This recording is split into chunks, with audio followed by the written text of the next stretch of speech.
স্থানীয় যুৱক হিচাপে প্ৰথমত আমাৰ ডক্টৰ হিমন্ত বিশ্ব শৰ্মাক ধন্যবাদ জনাইছোঁ, কিয়নো আমাৰ এই 10,000কে টকা পাইছে যে মহিলা আঁচনিত আমাৰ সকলো ধৰণৰ মানুহে পাইছে। আৰু এই পইচাটো যে পাইছে ইয়াতে কিন্তু আমাৰ যে MLA আছে AK ৰছিদ আলম, হিয়াৰ 1% হাত নাই। কাৰণ সি আমাৰ একো কৰিব নোৱাৰে, আমাৰ ডেভেলপমেণ্টটো বাদ দিয়ক, কোনো কামো কৰিব নোৱাৰে। ৰাইজে কিবা এটা প্ৰব্লেমত পৰিলে যে ছাৰ আপোনাৰ তাতে লকো নকৰে, এনেকুৱা মানুহ। আৰু আমাৰ ৰহিম জিবৰান ডাঙৰীয়াই ডাইৰেক্ট CM ছাৰক কৈ বস্তুটোৰ অতি সোনকালে যাতে কৰে, এই বস্তুটো আমাৰ জিবৰান দাই কৰিছে CM ছাৰৰ লগত কথা পাতি। তো আমাৰ চৰকাৰৰ লগত থাকিলে কিমান বেনিফিট আছে আমি নিজে গম পাইছোঁ।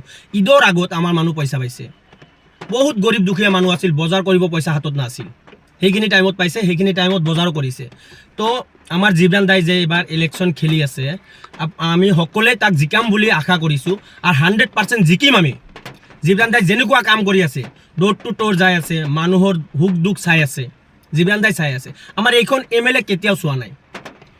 আমাৰ ঘৰৰ ওচৰৰ ৰাস্তা এটা এনেকুৱা বেয়া হৈছিল, তাই 10 বছৰ MLA আছে, আমাৰ পৰা ভোট লৈছে, সেইটো ৰাস্তা দি আপ ডাউনো কৰিছে, তাই কেতিয়াও ৰাস্তাটো বনা নাছিল। তেনেহ'লে আমি সেইখন MLAক আৰু নেক্সট টাইম কেনেকৈ আমি MLA বনাম? আমি আৰু সপোনতো নাভাবোঁ যে আমি চৰকাৰৰ এগেইনষ্টত থাকিম, আমি চৰকাৰৰ লগত থাকিম। চৰকাৰৰ লগত থাকিলে সকলো বস্তু পাওঁ। আৰু চাওকচোন, এই মিয়া যে কৈ আছে, আপোনালোকে ভাবি আছে মহিলা উদ্যমতী আঁচনি যে লাভ কৰিছে, তেওঁলোকে বহুত উপকৃত হৈছে। বহুত হৈছে। মোৰ নিজৰ ঘৰত পাইছোঁ, মোৰ নিজৰ ঘৰৰ পচিসকল পাইছে, বহুত দুখীয়া মানুহ পাইছে। মই যিমানখিনি চাইছোঁ বস্তুটো, ইয়াতে ধনী মানুহ পোৱা নাই। 99% গৰীব মানুহ, দুখীয়া মানুহ পাইছে মহিলা উদ্যানটো।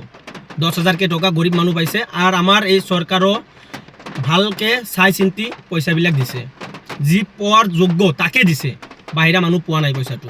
আৰু মই আৰু এটা কথা ক'ব খোজোঁ, এই মিয়া আমাৰ মানুহ মিয়া লৈ জ্বলি আছে। এইটো মিয়া নামৰ কোনো শব্দ নাই। মিয়া কৈছে ক'ব পাৰে, মানে এতিয়া বাপে ল'ৰাই যদি বাপৰ কথা নুশুনে আমাকতো কোবাবই। এতিয়া হিমন্ত বিশ্ব শৰ্মা আমাৰ গাৰ্জিয়ান হয়, আমাৰ অসমৰ গাৰ্জিয়ান হয়। সি আমাৰ CM যদি আমাৰ গাৰ্জিয়ান হয়, সি আমাক চাব। সিয়াক যদি আমি ভোট নিদিওঁ, সিটো আমাক গালি পাৰিবই।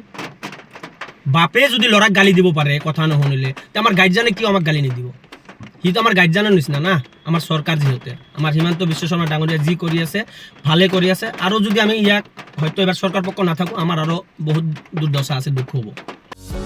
যিকোনো খবৰৰ বাবে যোগাযোগ কৰক আমাৰ এই নম্বৰত 9181 307 2221।